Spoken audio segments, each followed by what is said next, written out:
Okay, it's working. Sorry, guys, we were a bit late coming into this Sips with Sitti. Alrighty. I think people are gonna slowly come in, maybe.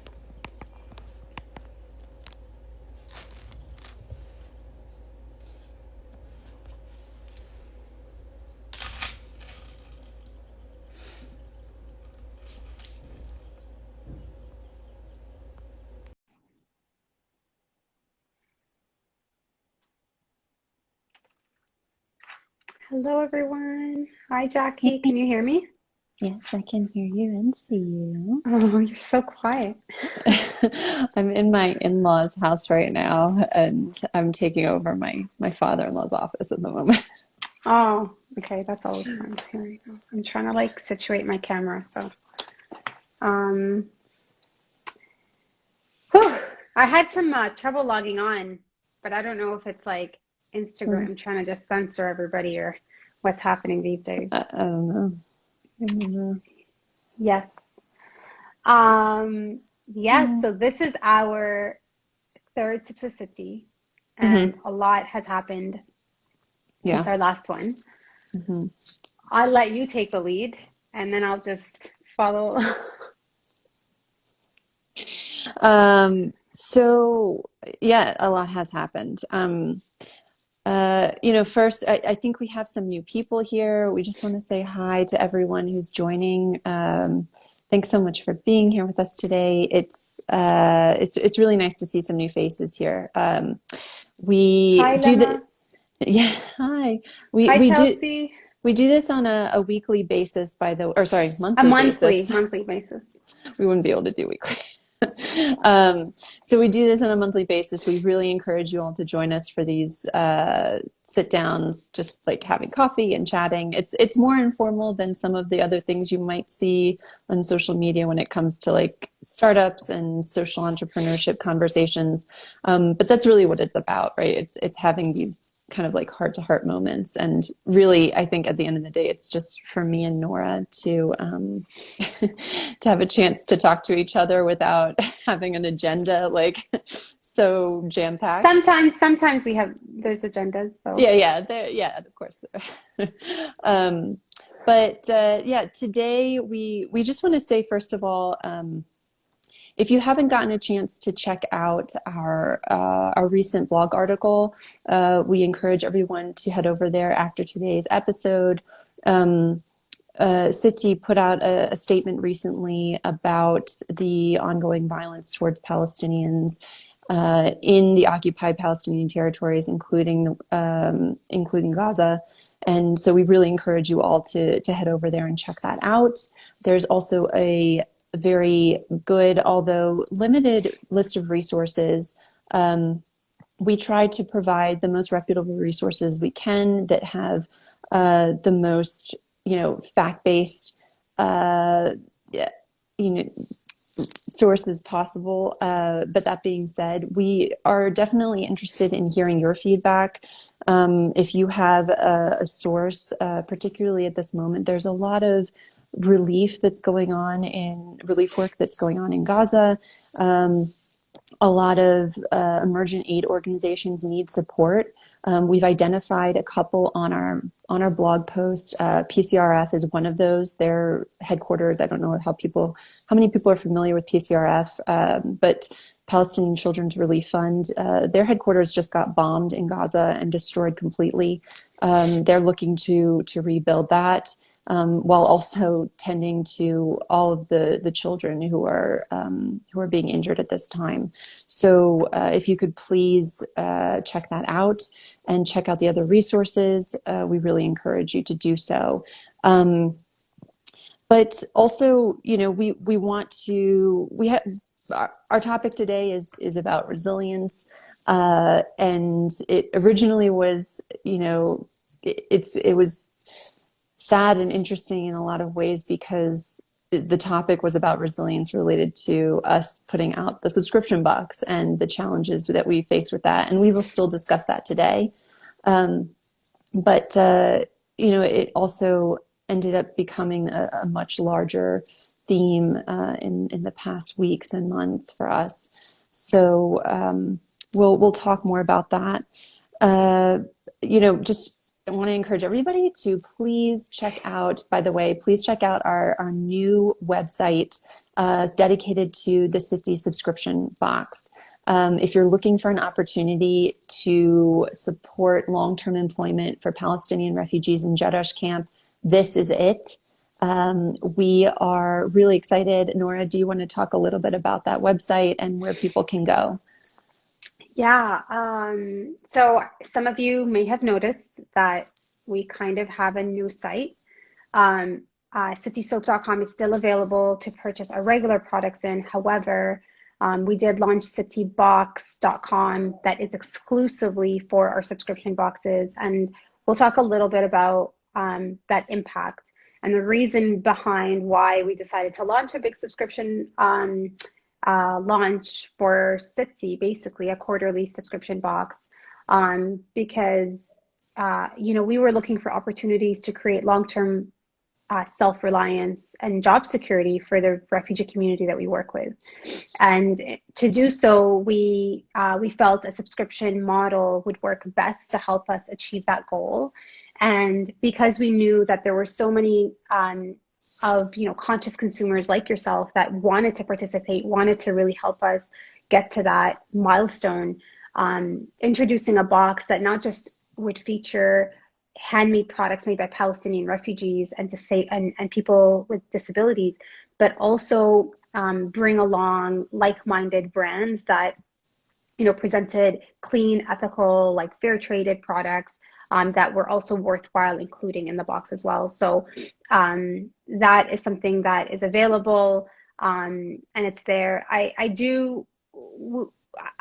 What I'd like to do first, and I know, Jackie, like we had our talking points to talk about the box, but I'd like to talk a little bit about what's happening this week. It's been really, really heavy. I know for me, I am a Palestinian from Gaza. My father is from Khan Younis. My mother has a lot of family in Gaza. And so it's just been really, really, really heavy on us because of the news coming out of there, our family members that are texting us, very fearful of their lives. And we're just not sure, like, whenever we hear kind of, attacks happening in the Gaza Strip, we're just, kind of at the tip of our chairs because we don't know what's going to happen. We don't know if it's going to impact them or not. So it's been really exhausting, I know, for a lot of people following the news, and also very confusing for people that may have not heard about it before. And also for us, because the Palestinian refugees we particularly work with are also from Gaza.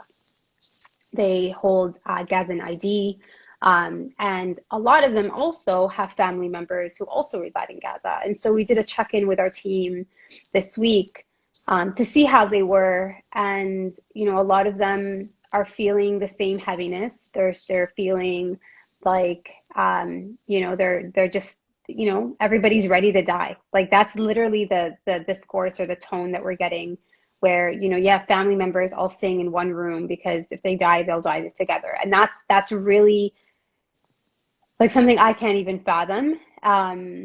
And as a mother of three, I can't even imagine some of the horrific images that we're seeing all over social media. And I think it's up to us to just make sure that we help tell the stories of those that are there as much as possible. And I know with Sitti, we're more committed than ever for the community that we serve, and to also make sure that the narrative is said in a tone that represents the community in a proper light, right? Because for a long time that's not been the case. Right. And so when everything happened, we kind of put a pause, and this is why issuing the statement was very important for us. But also going back to our mission of serving the community, and then realizing how it's more important than ever to do so.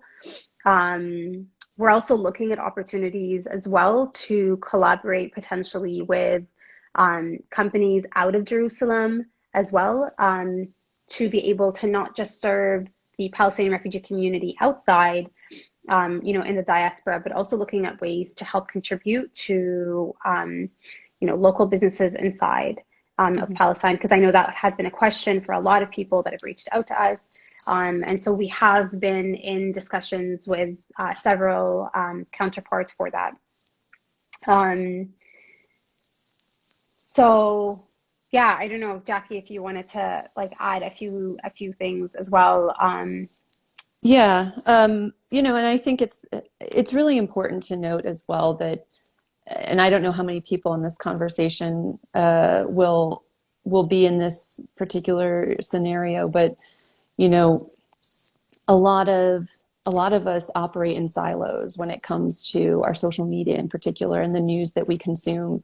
And this is one reason why we did compile the resources and the list of resources on our blog article, for the purpose of giving people an opportunity to understand what's going on beyond just their silo in social media. It's really important that we understand there are human lives at the end of the day that are impacted here. It's not, we talked with Sophia yesterday, and we talked with other team members who are really just they're they don't know what to do, and I really hope that people continue to imagine as if it were their mother or their father or their grandmother, in a position like this where there is no getting out. There's no leaving, and I don't think people really quite understand that. It's not like you can flee. There's a difference between refugee communities sometimes from other countries versus refugee communities in the occupied Palestinian territories and in Gaza. It's it's not a situation where if danger it's not a situation if danger arises, you pack up your things and you go. It's it it's a very I don't even know how to put it here, but it's really just, yeah, sitting there hoping that you will be alive in the morning. So I hope people consider that at the end of the day, yeah, it's human beings. It's people like you and me. So, with that all being said, if you're interested in, we are actually, we have and not to sound like a hypocrite here, but we do have a hashtag going. And it is hashtag do your part. It's based on what we had mentioned in our blog article. And we hope you will all join us in this because, first of all, we know that a lot of different hashtags are getting blocked here and there in social media.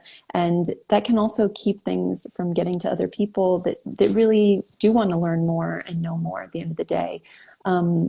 So we're using this hashtag do your part. So please follow that on our feed, but also go beyond the feed, and really do your part. We we also want to say that if you are looking to be involved with long-term support of the Palestinian refugee community in Jordan, where we work, again, this is just the fact of it. Annual subscription box that we do have right now, that is probably some of the most long-term impact you can have because it creates self-reliance at the end of the day, right? I mean, again, putting yourself in the shoes of someone who, you're not going to want to rely on humanitarian aid for the rest of your life. It's undignifying, frankly. And so, these are individuals who really just want to be self-reliant at the end of the day. Yeah, but This let's, offers that I'd like opportunity. to, dig a little deeper about what that really means and what self-reliance really means. Yeah. Because for a lot of people that are new to this conversation, when we talk about self-reliance with the refugee community, we do know that there have been, like Jackie mentioned, decades of reliance and dependence on international development aid, that, uh, made a difference whether these people could put food on the table at the end of the day. And because a lot of these communities are restricted in, geographically where they are, or limited in terms of their capacity to access jobs, or even access to mobility. Um, the reliance on aid is so fundamental that it's become a problem. Right. And so when we think of a social enterprise model, we think of it, okay, how can we take an existing problem and flip it on its head and try to offer alternative solutions to these communities that are skilled, that have the capacity to be able to sustain themselves, but have not maybe given a fair opportunity to do so. And so this is where we come in. And this is kind of like how we situate ourselves at Sitti, is saying, Right. we work directly with the community to say, we identify that there is an issue of poverty, essentially. And with Sitti, we create a model where we create job security through long-term employment. So this does not mean that, I sell a bar of soap, they get $1. That's not how we work. And we get asked this all the time, right? Like, how much of my soap bar is going to the refugees? That's, yes, there is a percentage that goes there, but the way it works is that they're in our payroll. So they are part of our, very structure. The women are given a salary, whether we sell a bar of soap or we don't, right? And so creating that long-term solution for them where they know that despite how we do, they're going to be able to rely on something. And that's really, really important, because job insecurity in the camps and precarious jobs that pop up, whether it's like seasonal farm jobs or whatever it may be, causes a lot of anxiety and a lot of socioeconomic marginalization in the community, where you could have an opportunity to feed your family 1 month, but maybe not another. You could help put your kids to school one period of, and then later on you can't. If you get sick, there's nothing that you can lean on from that end. So looking at long-term solutions is fundamental as part of our work. And so going back to why a subscription box model and how does it really impact, is we were thinking of it, okay, how can we think of a long-term solution and create something where we know that it helps us better project in terms of the products being made by refugees and better planning ahead when we're working directly with the community, and involves conscious consumers like yourself to participate in that positive change directly in the community, where we did an infographic that we posted on our social where 12 annual subscriptions actually result in 3 months of income for one refugee team member. So this is a refugee team member paid full-time for 3 months. And this one team member, has an average size of 5, refugee or displaced people with her in her household or his household. And so you're not just impacting one person, you're impacting an entire community as part of it, or like a household as part of it. And so based on our impact, the data that we put forth based on our boxes and how we can directly contribute, and so that you understand how does my subscription impact. Our goal is 2,000 subscriptions, and we're being very transparent with this because we want you to join us in that journey so that what is it that we're trying to achieve? Where's that line? Where's that ceiling we're trying to break? Mm-hmm. And at the moment, the reason we've set it at 2,000 is because currently we help provide, we're actually, I think, Jackie, correct me, we're the sole breadwinner for 34 refugee and displaced people in the camp, or am I getting that wrong? So as of 2020, and we're still in the middle of 2021, but as of the end of 2020, we were providing income for actually all 34 income generating individuals who work with Sitti and our partners. So we have 2 partners on the ground, community-based partners in Jerash camp. One is Hopes for Women in Education, and the second is the Jerash Rehabilitation Center. So those 2 partners make it possible for us to provide employment to these 34 individuals. And the reason we work with these partners, and we want to clarify that not all of them are employed with Sitti, they're employed with those partners. We do this because at the end of the day, those community-based partners know that community best.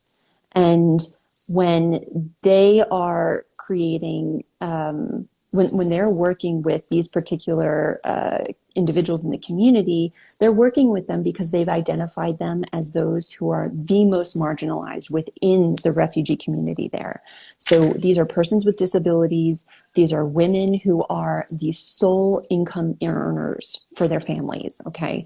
So Hopes for Women identifies women who aren't just, I mean, all women in the community are in need to some extent, and we recognize this.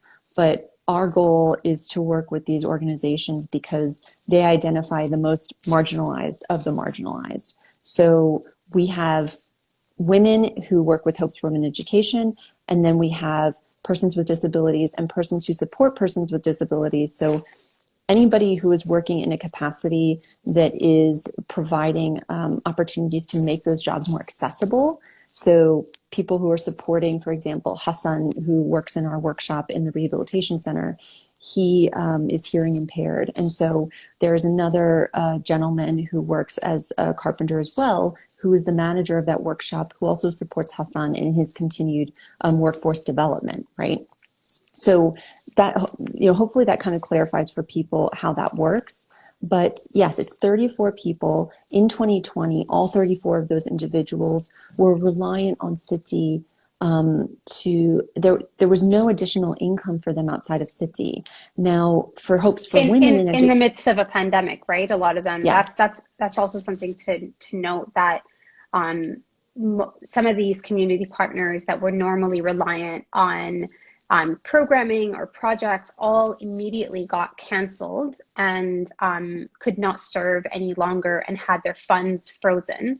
And right, so our partnership was ever more important at that point. So, when you're purchasing a wooden soap dish, that that's going directly to the carpentry workshop that we're supporting, right? Like every single product that is handmade by the community has that direct link back. I actually got a DM yesterday on Instagram and she was like, I'm trying to figure out if your stuff is made in China or made, and I was like, I kind of chuckled. I was like, no, it's not. I mean, we're proud that, it is made by Palestinian refugees and, local partners that we work with. And so, right. it's just sometimes we are so used to having things that are like massively produced in China that like, and, nothing wrong with that. Like there are, good products that are sourced and produced there, but it's also important to look at sustainable, fair traded opportunities that look at artisan crafted products as well, which is something that we're trying to promote as well. Yeah. And I think, going back to this concept of self-reliance, I think a lot of people, there are mixed understandings of what self-reliance means. And I'm just going to like put this definition out there so that people do get where we're coming from. Self-reliance is the social and economic ability of an individual, of a household, and of a community to meet its essential needs. Okay. And do it in a sustainable way. So, that indicates for us and for people who commit to self-reliance beyond Sitti, that, it means that they're not disconnected from their families or from any institutions. So, I mean, we all rely on an institution to some extent in our lives, whether it's your employer, whether it's, some form of support, family members, et cetera. I mean, we all rely on someone at the end of the day, right? But it means to be able to do that in a sustainable way, not letting government and aid agencies off the hook. So, we still hold the agencies who work with these communities accountable. We don't expect them to just drop everything and leave. And I think that's also a misconception that people sometimes think of when they hear of self-reliance, they think, oh, okay, these organizations and agencies like UNRWA, for example, they should just up and leave. And we don't believe that to be the case because they are longstanding institutions with these communities, right? And so think of it like in Jedash camp, it's been around for over 50 years now.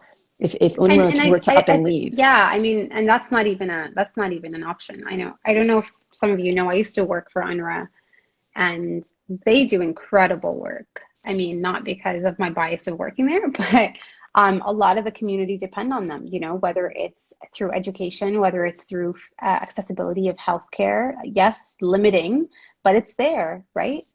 Yes, school might be overcrowded and double shifted, but it's there, right? Like these are, um, this is an institution that continues to serve millions of refugees across, you know, the Middle East, whether it's Hmm. inside of the West Bank and Gaza, or you know, Lebanon, Syria, and Jordan. And so and they continue to do so. And so the camp actually is situated inside of, you know, UNRWA identified camp district. And you know, you will continue to have people that do fall under, you know, aid support for some degree, but it's definitely because this is a long-standing you know, crisis. You know, Palestinian refugees are not going to pick up and leave and go back to Palestine. You know, even if there's a free Palestine, or you know, the occupation ends and everything goes back to normal, like you have millions of refugees that are sitting, that have grown up and know nothing else but, you know, the communities and these host countries that they've lived in. And so it's really important to be able to create, not just like, it's not a matter of like, you know, you're here now, you'll never have a right to return. We believe in, you know, every refugee's right to return. I think it's just incumbent and part of, you know, international law, human rights international law, of every refugee's right to return.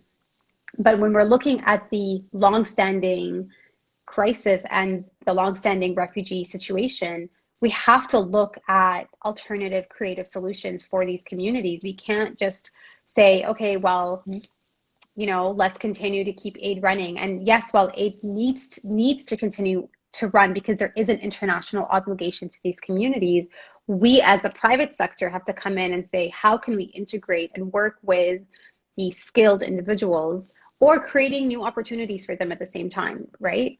Where they're able to, you know, quote unquote, think outside the box and creating opportunities. Not every refugee has the privilege to be able to leave the camp and start from scratch. And there have been those, I know this one particular very inspiring story of the Nokol family. I don't know if you know them, Jackie, No. but Elia Nokol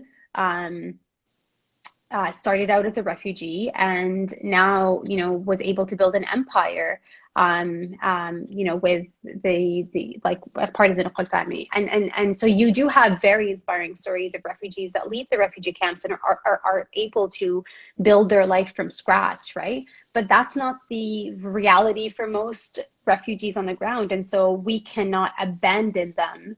Hmm. And we have, I think, a global social responsibility to help resolve some of these issues. And so, and even looking beyond the Palestinian refugee community, this is the case across refugee communities on an international global scale.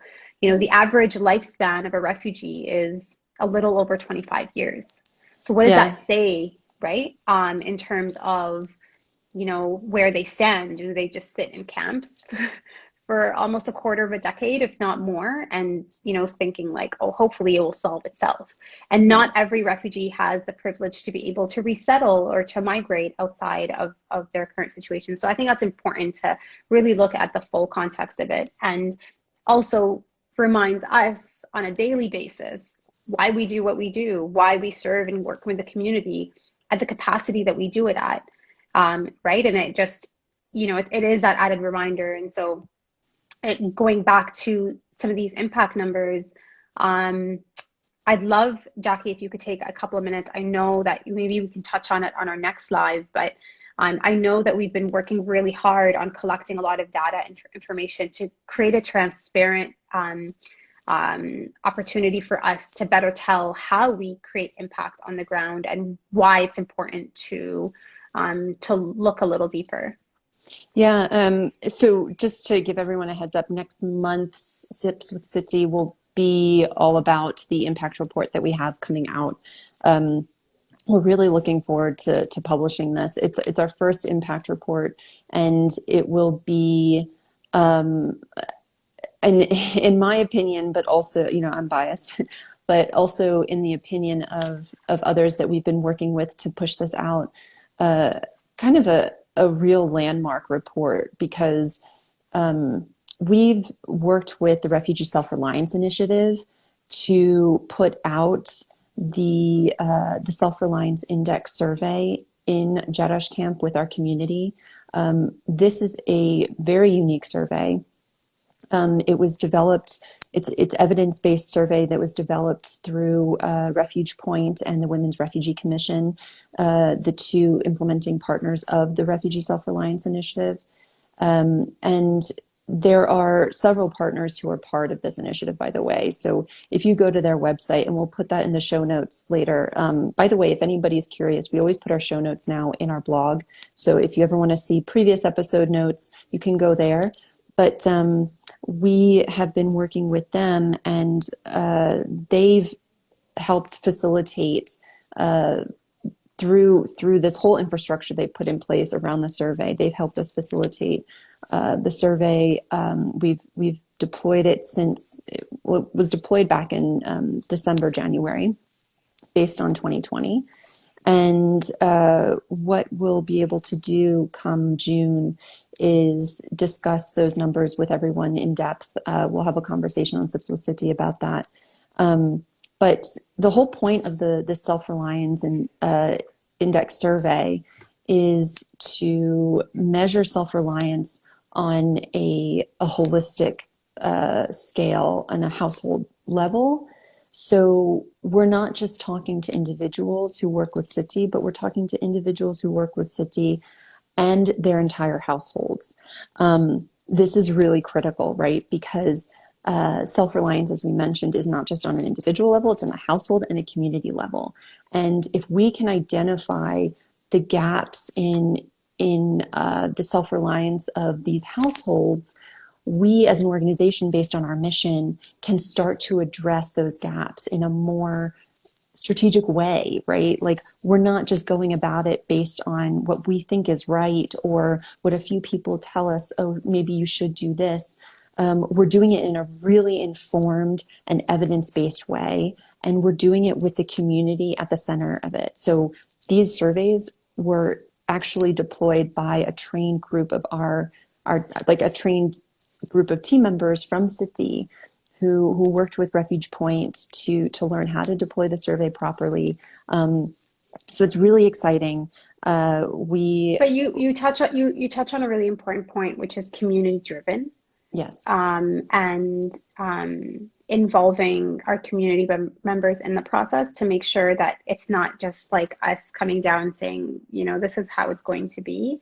And so that's really, really critical in both data collection, but also in serving and strategically thinking, you know, for long-term solutions when we are working with our team of like, okay, where do we identify gaps, whether it's, you know, mental health related issues that they may be facing that we need to address, or things around skills development or you know, other issues. And so I think that's really critical. And I am actually really excited to have Sitti launch, you know, our first ever report, despite being a social enterprise. You know, we've come a long way to publish this, and I think it really will help set the baseline and the tone and the work we are aiming to do, and how we can continue to grow, you know, year to year in the impact that we're doing to serve. Yeah. I'm just looking at, I don't know, I'm going to open it up because I don't know if we have any questions. I don't see any questions yet, but we're opening it up. I know this live has a much different tone than our usual ones. And again, just goes back to, you know, where we stand and what's happening in the world today, and how we're just really feeling it. And you know, we also want to we want to thank a lot of the businesses that have tagged Sitti as a, you know, Palestinian supported brand. You know, and I know people have reached out to say, like, you know, tag brands that either are owned by Palestinians or help empower Palestinians in any way, or help donate maybe proceeds to charity. So there's a lot of resources that are out there, and we encourage you to seek them out. I'm actually wearing Palestinian keffiyeh scarf by Covered. And I love it. I love these like little colors. But so look at opportunities to help support um, local businesses. And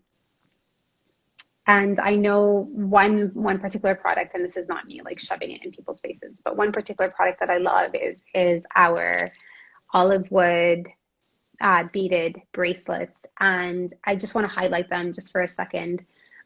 So we work with a local small business that helps produce them.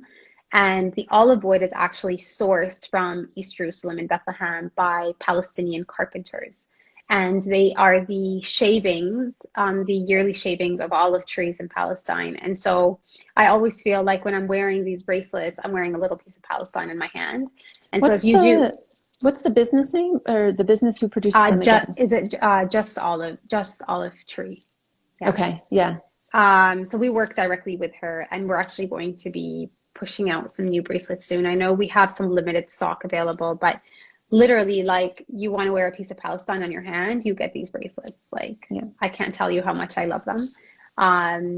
And because they're made from pure wood, and every time they kind of fade away, I take olive oil and I rub them and I make them shiny, and then they work well again. So, um, yeah. So I mean, that's like where we're at. I don't I know if we do had, yeah, you I wanted to say I something. do want to talk a little bit about because we did have the intention of today also being about our struggles with the subscription box because I think that um, on the topic of Resilience. supporting small businesses and resilience, this is definitely important to discuss.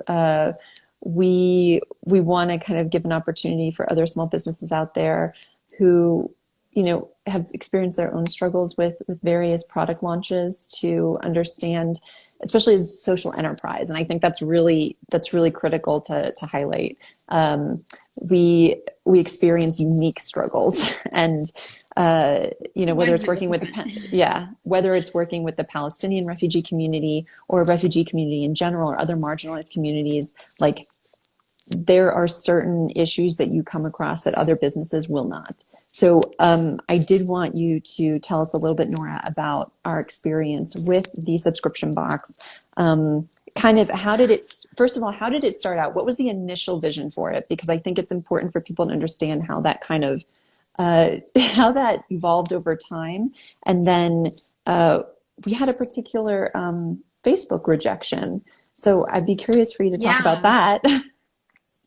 So, yeah, how did we start? I mean, the way the boxes, we were trying to get these boxes out, and we've really kind of pivoted and changed. And just for those that don't know, our first box is themed around women-owned businesses. And so creating a partnership with women-owned businesses to include in the box and highlight their stories was critical. So if you guys missed last month, we featured a lot of the women-owned businesses that we have partnered with. And so they're all included, but I can't even count the number of hiccups that we've had, from boxes turning out the wrong color to, like, when I say wrong color, I mean like significantly wrong.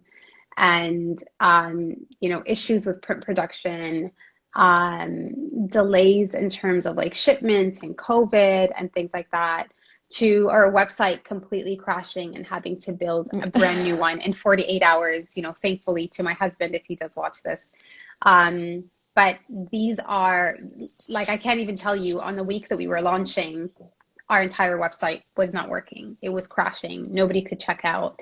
And we were like, oh my gosh, we're about to launch this big thing. But then our website's just not budging. And no matter what we did, things were going wrong. And I literally wanted to scrap the whole thing and start from scratch. And so I didn't want things to get in the way. And so it was like Friday night. I was like telling my husband, I'm like, you have to solve this. And he was like, okay, I got you. And so he did get me, and he built a site over the weekend, which looks incredible. And if you don't have the chance to visit, if you haven't had the chance to visit it, please do. It's sittibox.com. Um, but along the way as well, as part of our strategy of pushing out these boxes is to push out Facebook and Instagram ads, to really be able to get some new eyes and new opportunities to have people learn more about who Sitti is and what we're all about.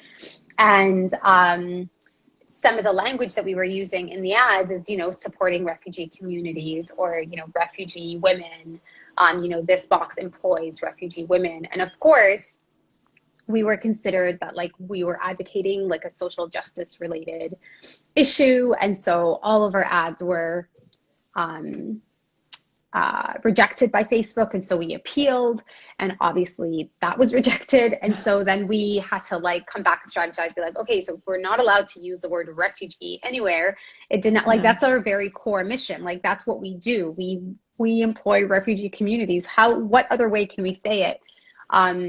And so if you guys do bump into our ads, you'll notice that the language is uber vague and not the way we had envisioned it in terms of really getting that message across. And we had to kind of think of creative ways. But it's interesting how supporting a refugee issue is considered, socially problematic in terms of promoting, particularly as a social enterprise. I think if we were a regular business selling deodorant, right? Like, make your pits smell good. I don't know.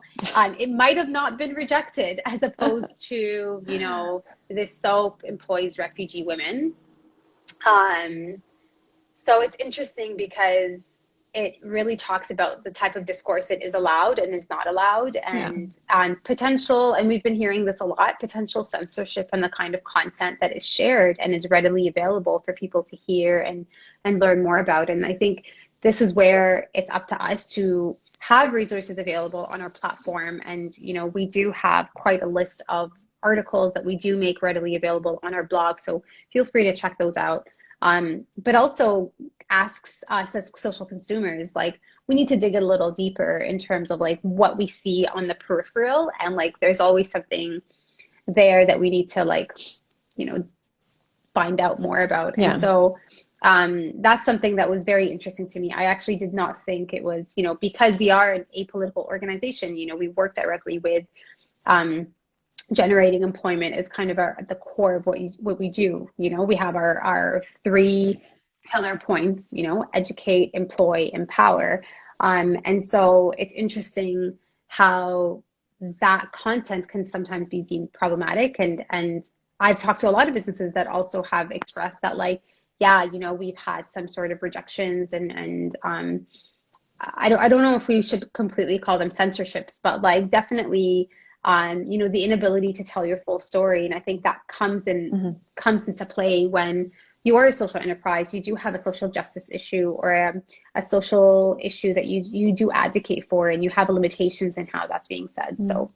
And I think it's particularly frustrating for an organization like us that's really working so hard every single day to put a story out there that is fact-based and that is based in human experience, and then and is based in humanity, right? Like, and then to get rejected, but then you do see organizations out there that are advocating for violence, and they're able to seamlessly promote these messages. And it's really it's sad, it's upsetting, and I think that we, as you mentioned before, as social consumers, we do have the power of our pockets. And I think that is really important for people to understand, whether it comes to Palestinians or whether it comes to any other marginalized community.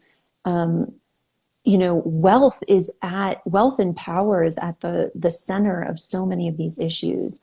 And if you can use your dollar, use your dinar, use whatever it is to support businesses and to support organizations that are really trying to get these messages of humanity out there, that is what talks. And I don't think that we often get at the core of this, but but at the end of the day, money is what is moving the world. It is really what is moving certain institutions and organizations to become or to take certain actions. And you know, we have to always be careful about what we do or say as an organization, because we have a community that we are responsible towards. We are responsible towards the Palestinian refugee community in Jeddah.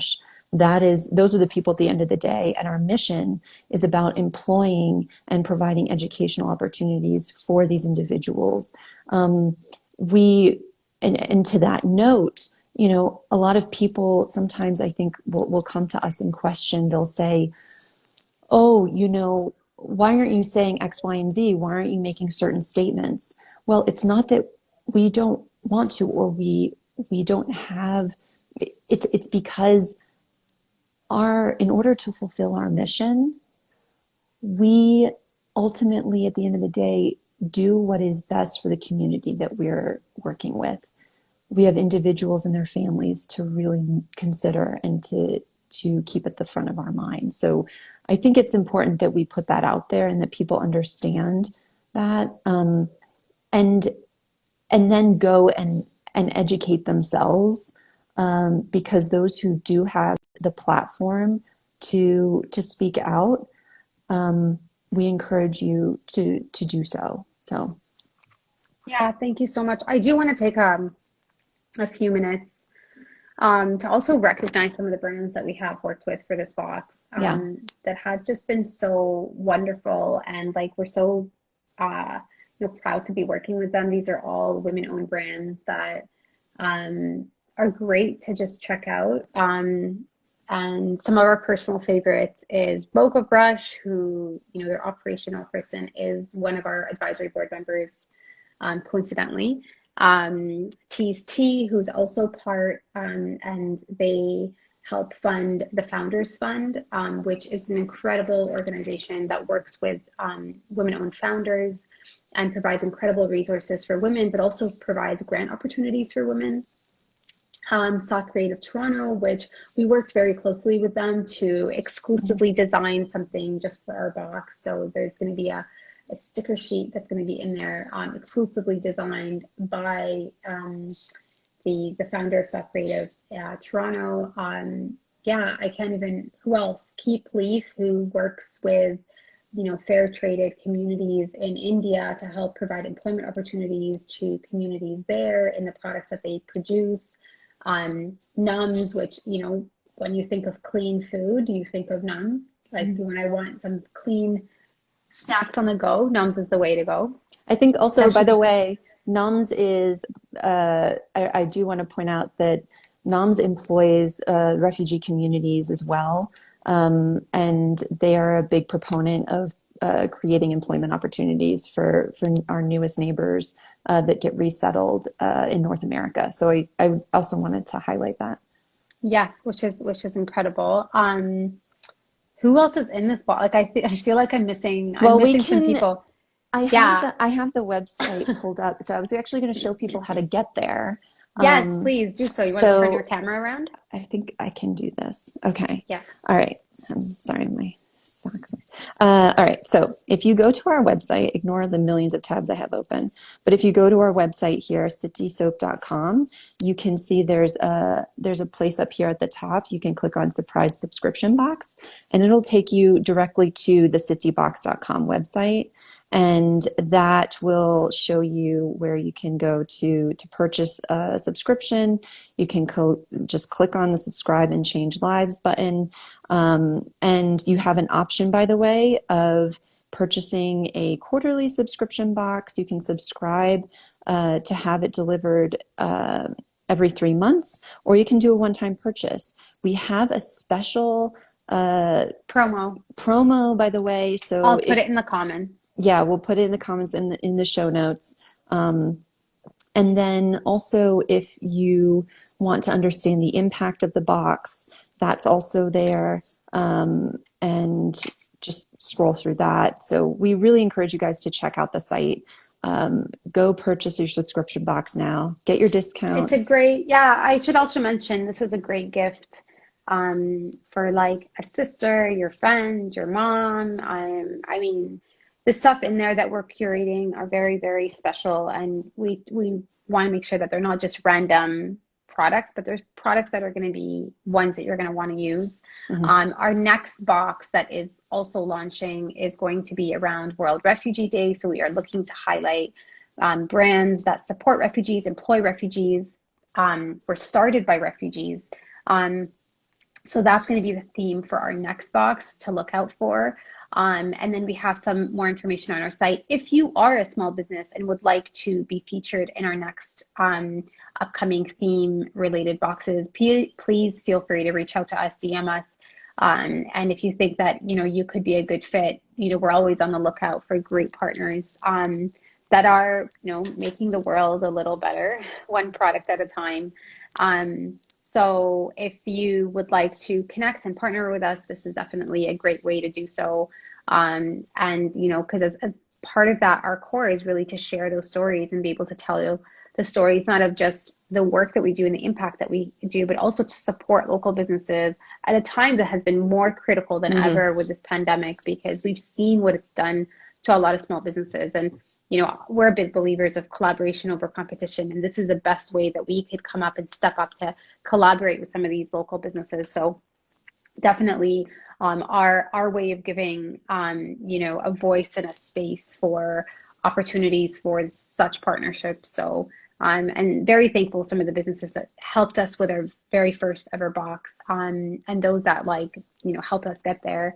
Also a big shout out to CEO that has been pivotal in the launch of this.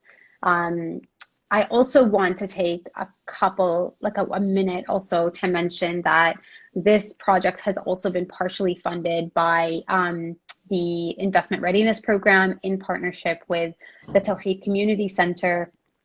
And we thankfully were able to work with the Tawheed Community Center as a community partner to help launch this box and this project. And so we definitely don't want to forget or acknowledge or kind of miss that. So we wanted to kind of put it out there. Thank you guys so much for joining us. This has been a great conversation. Also, just still my heart and my mind is with Gaza and with Palestine. So it's been very difficult. But if anything, if the Palestinian people have taught me anything, have taught us anything, is that despite all the hardship, they continue to move forward and they continue to, work their best to live life. And that's something that is a motivation for us, that, it can be very difficult at times to find meaning in the work that we do. But looking at what is happening reminds us that this is the time more than ever for us to do the work that we do and to tell the stories more than ever, because it's up to us to be the voice of the voiceless. And so that's our way to do it. So with that, I think, Jackie, if you want to give some ending remarks, I want to thank everybody that joined us and, participated in our Sips with Sitti episode 3. We really enjoy these conversations because it's an opportunity for us to chat with you and have very vivid and honest conversations with our community and with our audience, and have you come in a little bit of, behind the scenes of what we do. And while it looks very different on social media, sometimes in the back end, there's a lot happening. And so for all the businesses that are, just making it work, kudos to you. So yeah. I just want to say, thank you. By the way, we have a member of our team, Rowan, is on the chat here. Hello. And I wanted to give a shout out to her because I have all these pop-ups coming. She is amazing. She has been an amazing asset. She's our interpreter. Yeah. She is our team interpreter and translator. And if you're ever looking for a really talented translator interpreter, you need to message her now. We could not do what we do without her. So thank you, Rowan. But I should also mention, I think, Rowan, have I known you for more than 7 years or something, or maybe 8 years, because so Rowan, we first met Rowan. She was a Mm-hmm. student with Hopes for Women in Education, and so proud to see her journey and where she is at, and like, how she went from being a student and excelling and graduating to, really working to not just do her best, but also serve her community selflessly. And I think that people like her, and Sophia and Amna and just like everybody in our team, that just makes us so proud and just I makes mean, us strive higher. I think it's important to also say that they are in my opinion, the epitome of what the Palestinian community is. And I think that there's so much, like, I don't know how to put it.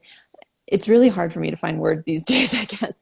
Um, they epitomize what the Palestinian community is to one another and to the greater global community. Um, they are selfless. They are completely welcoming, and they are they do everything they can for other people before they do it for themselves.